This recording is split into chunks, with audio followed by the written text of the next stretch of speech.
भक्तगणों, मनोग्रह कठिन किंतु संभव, इसके बारे में बताऊंगा। आप ध्यान प्रश्न है।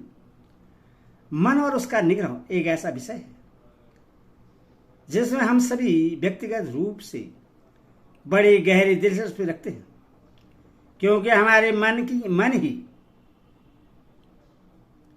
हम पर सबसे अधिक प्रभाव डालता है। हम में से प्रत्येक इस विषय में कुछ न कुछ जानकारी रखता है।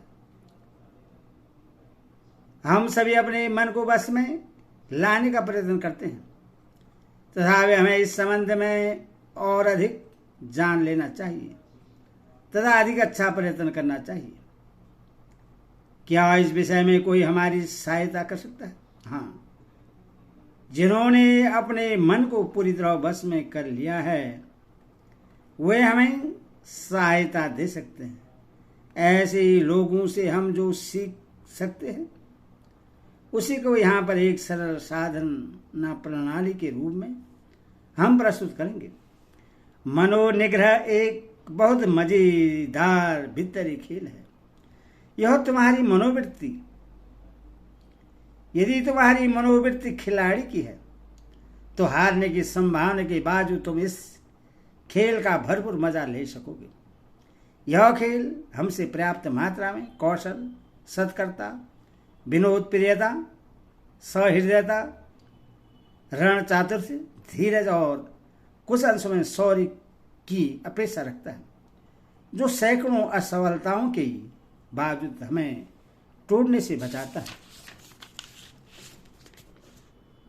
गीता में श्री कृष्ण अर्जुन को समझा रहे हैं कि योग ही चरम स्थिति कैसे प्राप्त हो सकती है। उनकी बात सुनकर अर्जुन ने हताशा के स्वर में उनसे कहा, हे मधुसूदन, अपने मन की समता रूप जिस योग की बात कही है, मैं नहीं जानता कि मन की चंचलता को देखते हुए वह स्थिति कैसे टिक सकती है, क्योंकि हे कृष्ण, मन तो बड़ा ही चंचल, उदंड, भली और हठी है। मैं तो उसको बस मैं करना वायु के बस में लाने के समान दुष्कर मानता हूं। श्री कृष्ण मानव चरित्र का प्रतिनिधित्व करने वाले अर्जुन की इस शिकायत को सुनते हैं और उसका जो उत्तर देते हैं वह सभी गुणों के मानवों के लिए महत्वपूर्ण है। मनोनिग्रह पर समस्त भारतीय चिंतन और साधना प्रणाली प्रमुखता श्री कृष्ण के इस उपदेश पर आधारित है। वे कहते हैं, हे महाभाव, निसंदेह मन बड़ा चंचल और कठिनता से बस में आने वाला है, परंतु हे कौन्तेय, अभ्यास और वैराग्य के द्वारा उसका निग्रह संभव है। उपयुक्त वार्तालाप से हमें मनोनिग्रह के संबंध में 3 आधारभूत तथा तथ्य प्राप्त होते हैं। मनोनिग्रह अर्जुन के समान वीरवान पुरुषों के लिए भी सदैव से अत्यंत कठिन कार्य रहा है। दूसरा है, तिस पर भी मन को बस में करना संभव है। तीसरा है, मनोग्रह के सुनिर्धारित तरीके हैं। अभ्यास और वैराग्य, इन 2 शब्दों में श्री कृष्ण ने मनोनिग्रह का सारा रहस्य ही व्यक्त कर दिया है। भारत के सभी संत महात्मा जन युग युग से एक स्वर में यही कहते रहे हैं, अभ्यास और वैराग्य के अलावा मन को बस में करने का कोई उपाय नहीं है। इसे अभ्यास योग भी कहा जाता है। हम यहाँ पर श्री रामकृष्ण देव तथा एक भक्त के बीच हुए वार्तालाप का उद्घोष करते हैं, जिसमें श्री रामकृष्ण देव एक सारभूत बात पर बल देते हैं तो सबके लिए स्मरणीय है।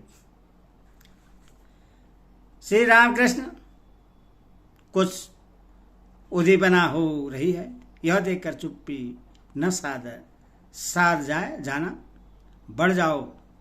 चंदन की लकड़ी की बात और भी चीजें हैं, चांदी की खाने, सोने की खान, पीर जो पैरों में जो बेड़ियां पड़ी हुई हैं उनके कारण बढ़ा नहीं जाता। राम श्री कृष्ण, पैरों के बंधन से क्या होता है? बात असल मन की है। मन के द्वारा ही आदमी बंधा हुआ है और उसी के द्वारा छूटता भी है। फिर मन मेरे बस में भी तो नहीं है। श्री राम कृष्ण, यह क्या अभ्यास योग, अभ्यास करो, फिर देखोगे मन को जिस ओर ले जाओगे उसी ओर जाएगा। मन धोबी के यहाँ का कपड़ा है, मन धोबी के यहाँ का कपड़ा है, वहां से लाकर उससे लाल रंग से रंगो तो लाल हो जाएगा, और आसमानी से रंगो तो आसमानी। जिस रंग से रंगोगे वही रंग उस पर चढ़ जाएगा। निसंदेह अभ्यास और वैराग्य ही मनोनिग्रह का रहस्य है। पर प्रश्न यह है कि इन दोनों गुणों को जीवन में कैसे लाया जाए। इसके लिए मन पर संयम पाने की इच्छा शक्ति को दृढ़ बनाना पड़ता है। मन के स्वभाव को जानना पड़ता है। हमें कुछ साधन प्रणालियां सीखकर लगन और विचारपूर्वक उनका नियमित अभ्यास करना पड़ता है।